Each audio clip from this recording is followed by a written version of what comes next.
대한민국의 2026 북중미 월드컵을 향한 아시아 예선 첫 경기. 그 화려한 막이 열리고 성대하게 마무리가 되었습니다. 우리 태극 전사들이 한 경기에 모든 걸 걸 수 있는 상황은 아닌데 추운 날씨에 비까지 내리고 경기 전부터 불안감이 엄습하게 했습니다. 최정예 멤버진을 가동하며 유럽 강팀 같은 축구를 구사하는 대한민국 대표팀을 맡기에는 싱가포르 선수들은 역부족이었다. 후반 싱가포르 수비수들은 연속골을 내주자 경기를 거의 포기하였다. 아시아의 최강은 한국팀임을 모든 아시아팀에 다시 한번 각인시키는 경기가 되었다. 대한민국 남자 축구 대표팀은 2026 북중미 월드컵으로 가는 길목에서 싱가포르를 상대로 기분 좋은 승리를 거두었어요. 싱가포르는 피파 랭킹 155위로 24위의 한국보다 몇 수 아래의 전력이라는 평가를 받고 있는데요. 하지만 클리스만 감독은 경기 전부터 당연히 이긴다는 생각은 하지 않겠다. 매 경기 진지하게 임하여 월드컵에 반드시 성공하겠다며 자신감을 내보였습니다. 캡틴 손흥민은 한국에서 펼쳐지는 이번 경기는 중요하다며 신중한 입장을 내비쳤죠. 자신의 골보다는 전체적인 팀의 승리, 팀의 전력 극대화에 힘쓸 것이며 훈련장에서 본 이강인과 황희찬의 몸 상태가 매우 좋으니 그들의 능력을 최대한 발휘할 수 있도록 경기에 임하겠다고 하였습니다. 그렇게 시작된 경기는 경기 초반부터 압도적으로 흘러갔는데요. 한국 선수들은 초반부터 반드시 골을 넣겠다는 강한 자신감을 드러내며 그 어느 때보다 적극적인 공격을 하였는데요. 텐백 수비로 내려앉은 싱가포르였지만 한 차원 높은 수준의 한국 선수들이 파상 공세를 퍼부어 길을 완전히 꺾어 놓았죠. 5만여 홈관중의 열렬한 응원과 월드클래스급의 여러 한국 선수들의 수준 높은 움직임. 싱가포르 선수들은 완전히 얼어서 아무것도 못하고 수비에만 치중하는 일방적인 경기가 진행되었습니다. 하지만 전원 수비를 하는 싱가포르의 수비를 한국은 고전하였고 전반전 끝이 날 때까지 쉽게 골이 나오지 않았죠. 그들은 아주 작정을 하고 내려앉았습니다. 이기지 못하지만 적어도 무승부가 목표인 것처럼 보였죠. 아시아 최강의 공격진을 보유한 한국은 캡틴 손흥민을 주축으로 이강인, 이재성, 조규성, 황희찬 등 초호화 공격진을 구성하며 계속해서 싱가포르의 진영에서 골사냥을 하였습니다. 전반 40분까지 골이 없다가 전반전이 거의 끝날 무렵 이강인이 정확한 크로스가 조규성에 연결되면서 한국의 첫 골이 터졌습니다. 이로써 열리지 않을 것처럼 보이던 싱가포르의 수비는 후반 시작과 함께 수비 균형이 무너졌고 한국의 연속골이 이어졌습니다. 결국 5대0의 큰 스코어 차이로 이기면서 기분 좋게 첫 승리를 챙겼는데요.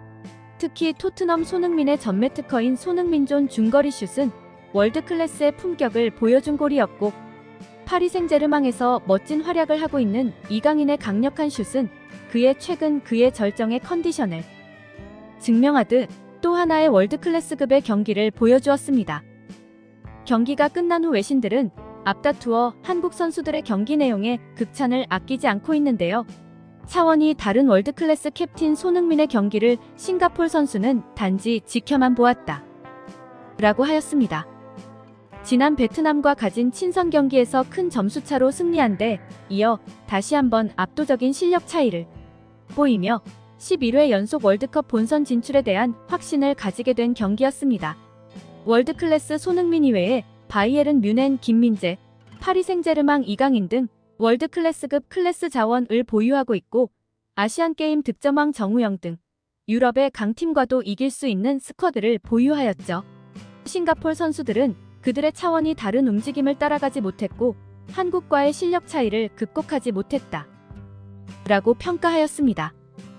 특히 이강인은 경기를 조율하는 능력과 넓은 시야, 정확한 크로스와 패스는 오랜 기간 한국의 부족한 플레이메이커 자리를 잘해주었고 김민재 역시 수비에서 맹활약하며 골문을 지켰습니다. 다만 경기에 아쉬운 것은 큰 점수차로 이기고 있는 경기임에도 이강인과 손흥민 등 다수의 주전들을 계속해서 풀타임 출전시켰다는 것입니다. 손흥민은 싱가포르 선수에게 무릎이 차이면서 고통을 호소하였고 교체를 통해 휴식이 필요하나 이미 5장의 교체 카드는 다 쓴 상태였습니다. 사실 레드카드까지 줄 수 있는 격한 장면이었고 손흥민 선수의 큰 부상으로 이어질 뻔한 상황이었습니다. 한국팀의 간판 스트라이커이자 토트넘의 캡틴 손흥민의 부상을 걱정하는 팬은 한국 팬만은 아닙니다. 경기가 끝나고 토트넘 현지 팬들은 손흥민의 부상 걱정으로 밤잠을 설치고 있습니다. 소니 당장 비행기 타고 런던으로 날라와. 도대체 클리스만은 왜 소니를 교체해주지 않는 거지? 이미 많은 선수가 부상 중인데 소니까지 다치면 어쩌냐? 라고 하며 다들 걱정이 많은데요. 클리스만 감독은 경기 후 인터뷰에서 꼭 그런 반칙을 해야 했는지 화가 났다며 손흥민의 부상을 걱정하였습니다. 하지만 90분간 경기에 온 힘을 쏟은 선수들은 부상에 노출될 수 있습니다. 승리가 확정되면 주전들은 부상 위험으로 쉬게 해주어야 한다며 클리스만 감독을 비난하고 있는데요. 실제 많이 뛴 선수들의 체력 관리보다 전술적인 테스트로 교체 카드를 미리 다 써버린 클리스만 감독의 무능함을 탓하는 팬들도 있었습니다. 다음 경기는 소림 축구를 하는 중국과 붙게 됩니다. 월드컵 본선 가기 전에 부상으로 빠지면 안 되는데요. 중국과의 경기는 가장 조심해야 되는 경기 중 하나입니다. 역대적으로 한국팀은 중국팀과의 경기에서 중국 선수들의 거친 반칙으로 인해 선수 부상이 많았습니다.